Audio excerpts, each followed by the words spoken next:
App open कीजिए जिसको आपने इंस्टॉल करना है। जैसे मैंने ये डाउनलोड किया हुआ है।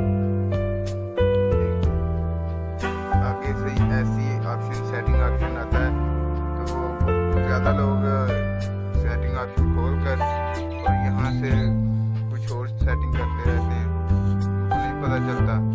तो इजीली आपने जब यहाँ इंस्टॉल ऑप्शन के बाद सेटिंग खोलनी है तो अपने पास अननोन सोर्सेज पे क्लिक करके ओके कर देना है।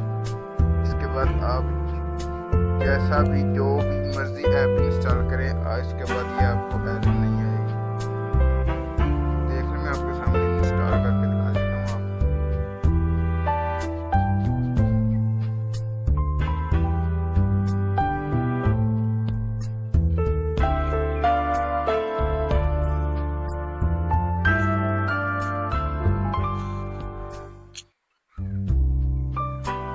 ये देखिए इंस्टॉल हो गया। अब मैं इसे ओपन करता हूँ।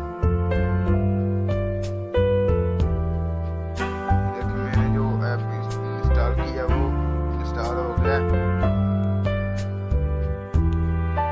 उम्मीद करता हूँ ये वीडियो आपको पसंद आई होगी। प्लीज़ मेरा चैनल सब्सक्राइब करना मत भूलिएगा, क्योंकि मैं इस पर डेली कुछ ना कुछ नई वीडियो अपलोड करता रहता हूँ, जो आप देखकर मुझे उम्मीद है कि आपको उससे देखकर फ़ायदा होगा।